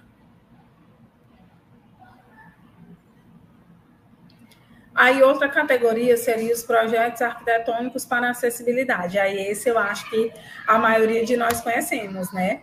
Que são as rampas de acessibilidade, elas devem estar na maior parte dos projetos arquitetônicos, que vem aí pelo desenho universal, né? Que são esses modelos que vão dar acessibilidade, uma autonomia para as pessoas, assim como os banheiros adaptados, né? Que tem aí as barras, como a imagem coloca, as barras, aqui o assento adaptado, o chuveiro aqui também está adaptado, você tem a cadeira para o usuário sentar, e aí você vê que todo banheiro ele é constituído por barras, que é o que vai favorecer, né, a mobilização, a mobilidade desse usuário dentro desse espaço. E é por isso que ele é tão importante. Elas são tão importantes, as barras. Pode passar. Outra categoria seria as órteses e as próteses. As órteses, elas tratam-se de peças artificiais que vão substituir partes do corpo ausentes, que estão ausentes, né? Com a finalidade de suprir necessidades e funções de pessoas que tiveram membros amputados e são confeccionados sob medida para cada indivíduo. E aí, geralmente, né, a gente vê as próteses, pernas, né, pessoas que amputaram perna, né, o que eu mais tenho visto são as próteses de perna. E aí, eles, assim como todos os outros recursos, né, esse usuário leva um tempo para se acostumar, precisa da implementação, precisa desse tempo para acostumar com o uso desse recurso. E aí, tudo isso é feito também acompanhado por alguém que indica esse serviço e que tem que fazer um acompanhamento até o fim desse serviço. Aí, nesse caso, são os fisioterapeutas, né, que vão fazendo a reabilitação a partir dessas próteses. Pode passar. E aí, a outra parte dessa categoria são as órteses, né, que são esses objetos, como está aí na imagem, que tem o objetivo de oferecer apoio, alinhar, evitar ou corrigir deformidades de uma parte do corpo para melhorar a função de partes móveis. Também é colocados mais nas pernas, que é para ajustar o tônus muscular, que seria esse movimento que a gente faz com o pé. Geralmente é utilizado também por pessoas com paralisia cerebral, né, que precisa de uma adequação postural melhor, né, para dar mais firmeza. Então, eles utilizam as próteses para oferecer esse equilíbrio. Então, o usuário que tem a perninha tortinha, o usuário que não tem tanta mobilidade ou que tem esse comprometimento no tônus muscular, ele utiliza as órteses para fortalecer esse membro e para alinhá-lo. E aí, essas órteses têm essa função. Pode passar. Outra categoria seria a adequação postural, que assim como as próteses e as órteses, tem a ver com a postura do usuário, né? Essa mobilidade, esse alinhamento corporal. E aí são recursos que permitem postura confortável, estável e alinhada, pois possibilitam uma distribuição do peso corporal. Através deles, o desempenho de uma tarefa torna-se mais fácil, além de evitarem desconfortos e prováveis quedas. E aí a gente tem um exemplo da cadeira de rodas, que também acho que é conhecido pela maioria, né, dos que estão aqui. A cadeira de rodas ela serve para ajudar nessa questão do alinhamento, da postura, na mobilidade, e são utilizados por deficientes físicos. Pode passar. Outra categoria é os auxílios de mobilidade, né? O que é que compõe essa categoria? Os equipamentos que auxiliam pessoas com limitações físicas no acesso ao ambiente, possibilitando não só o equilíbrio, mas a coordenação, a postura funcional, a adequação funcional e a acessibilidade espacial, né, que são o que é que compõe essa categoria? Os andadores, como está aí no exemplo, e a gente tem, né, diversas formas de andadores, e aí esses andadores vai depender do usuário, vai depender da demanda do usuário, da necessidade desse usuário, bem como a gente tem nessa categoria as cadeiras de roda. E aí a cadeira de roda também é a questão do tamanho, né, a questão da necessidade, o tamanho vai depender da necessidade desse usuário. A gente tem as cadeiras de rodas elétricas também, né? Eu tenho uma aluna aqui que tem a cadeira de roda automática. E aí ontem ela trocou de cadeira. E estava achando super estranho a cadeira nova dela. Mas essa cadeira faz com que ela se, né, mobilize de forma mais favorável, com uma maior autonomia. Pode passar. Passou demais. Volte uma. Tem que voltar um slide. Isso. Outra categoria seria os auxílios para ampliação de função visual e recursos que traduzem conteúdos visuais em áudio ou informação tátil. Essa categoria é destinada para as pessoas com deficiência visual, somente para as pessoas com deficiência visual. E aí, o que é que compõe essa categoria? As lupas, né, porque vão ampliar as imagens para que as pessoas possam visualizar melhor. Os ampliadores de tela, né, que são instrumentos que vão aí ampliando a tela e eles possam ler com mais facilidade. Os mapas em relevo, né, tem o IFP, ele tem alguns cursos, e acho que no curso de geografia também, na UFP também utiliza-se muito, né, os mapas em relevo para fazer, né, essa amostragem, né, desses conceitos, desses conteúdos. Então, são materiais que vão facilitar, né, de forma tátil, para que esse usuário conheça, né, também conheça o mundo através desses recursos. Pode passar.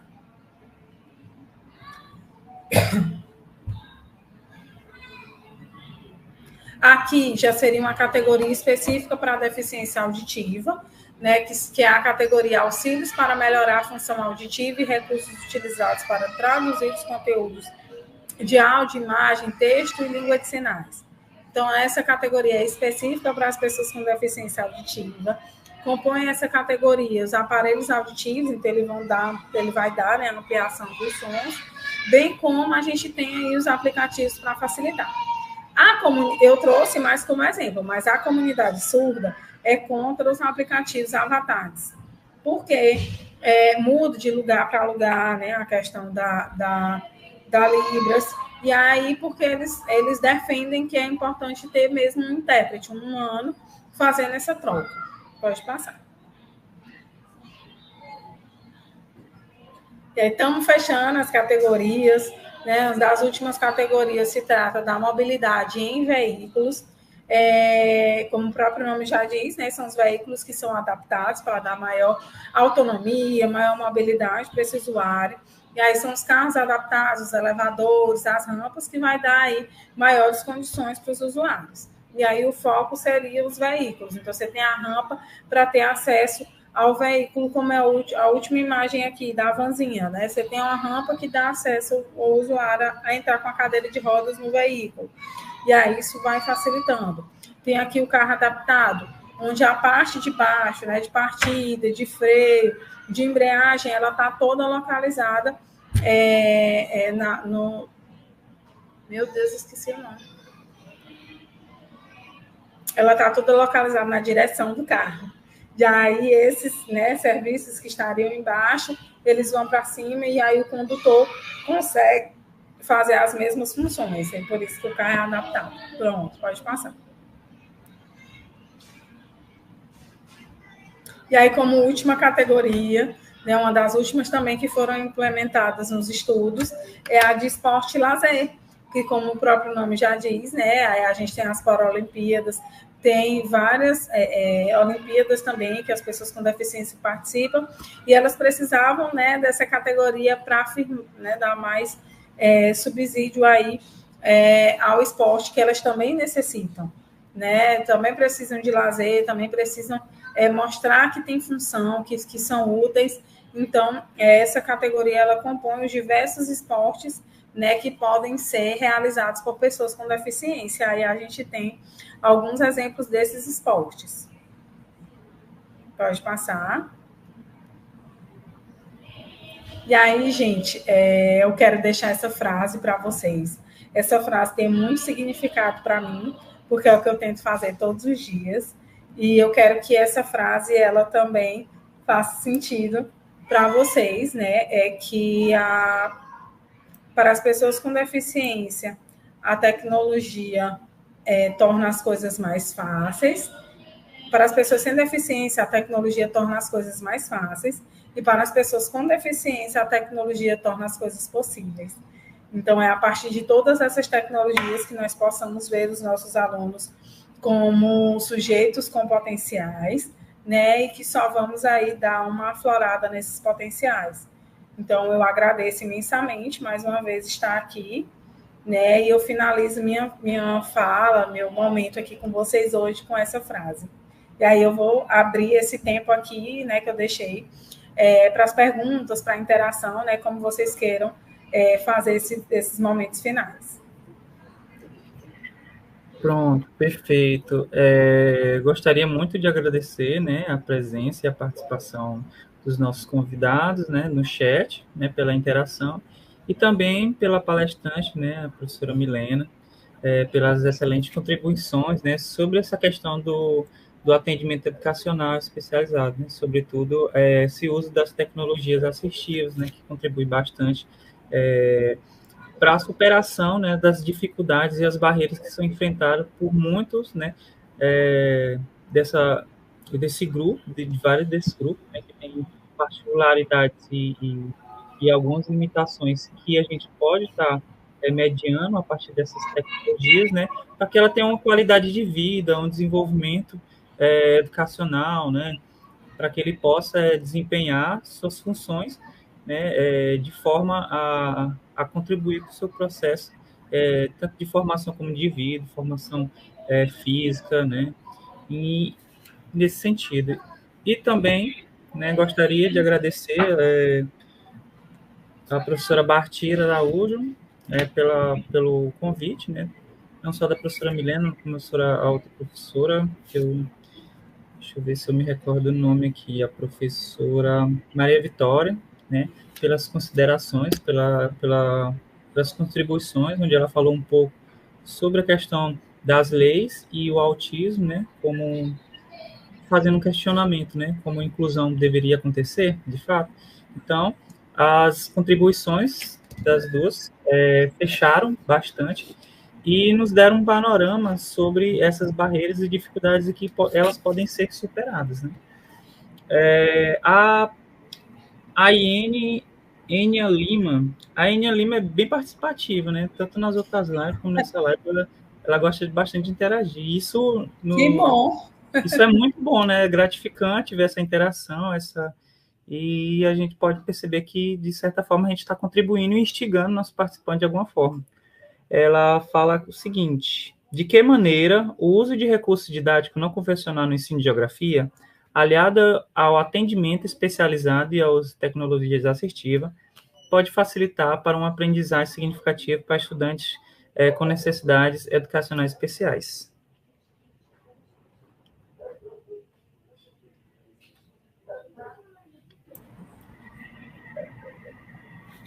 Já posso responder, Gustavo?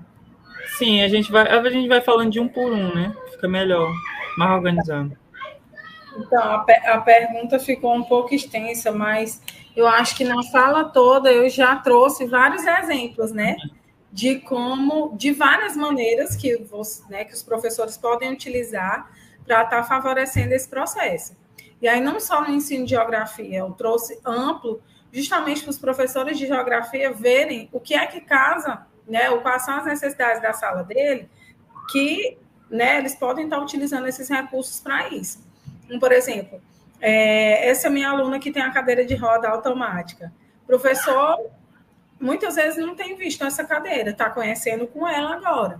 Então, né, é importante conhecer os diversos recursos, e não só os didáticos, que a gente geralmente tem o acesso, mas todos os outros recursos, para que, de fato, a gente saiba a melhor forma. E as maneiras, como eu mostrei para vocês várias, né, através de jogos, aplicativos, recursos, vocês podem estar utilizando para estar favorecendo o ensino, e aí, nesse caso, de geografia, né, na sala de aulas de vocês.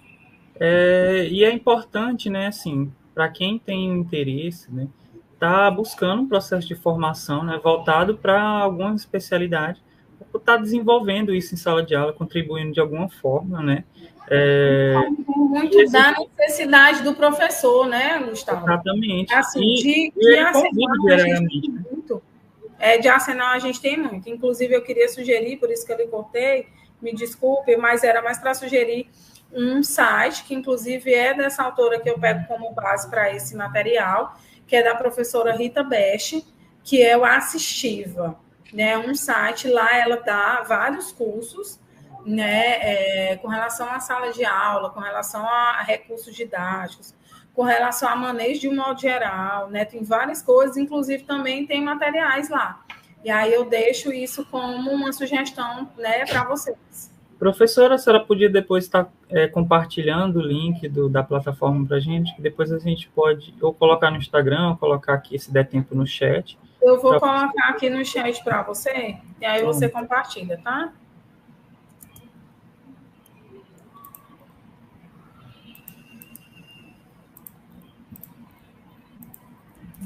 Prontinho.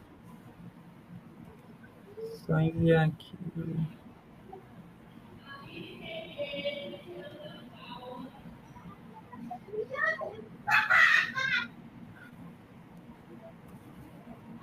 Pronto. Eliane, quer dizer, ela faz a mesma pergunta, né? Não, isso aqui não. Alberto Carvalho.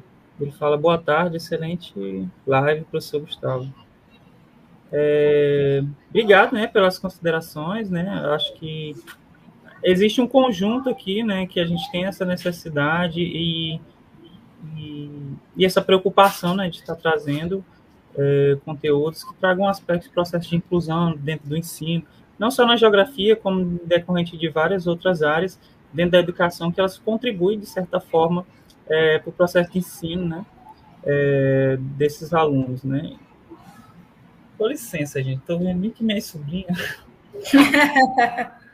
ela estava me olhando.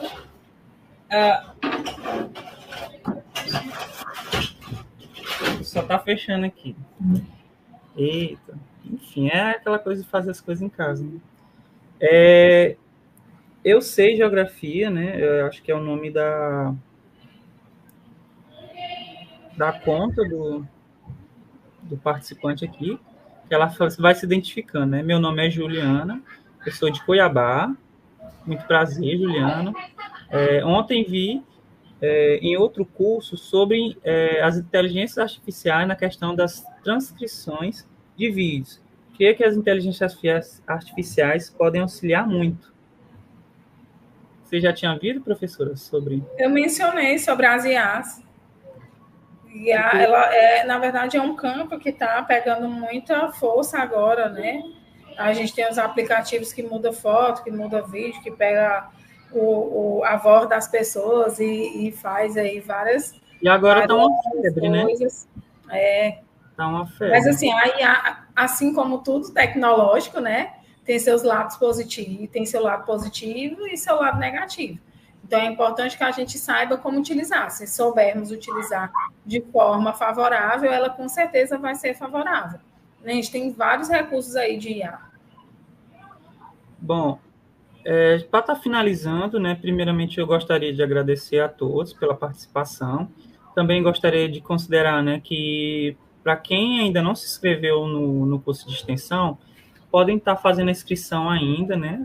A prorrogação ela já está valendo, né, para quem não se inscreveu.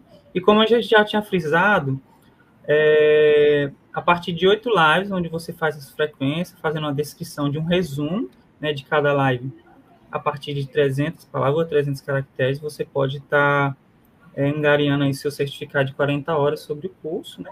Você pode também estar compartilhando, né, esse vídeo, né, vendo algum professor que tem trabalhado com isso ou que quer trabalhar dentro dessas perspectivas, né, é bastante interessante. Ele pode estar nos acompanhando, né? Então, compartilha, siga aí a gente nas redes sociais também. Gostaria de agradecer, né, a professora Milena pelas considerações, né? Eu acho que a gente conseguiu contemplar bastante assunto, bastante coisas interessantes e relevantes, não só, como eu já tinha falado, dentro da área do ensino de geografia, mas dentro do processo educativo em si, né? E dos processos que envolvem todo o contexto educacional, né? E entre esses diferentes grupos, né? A partir desses processos de inclusão. Então, gostaria de estar agradecendo a professora Bartira, né, pelas considerações,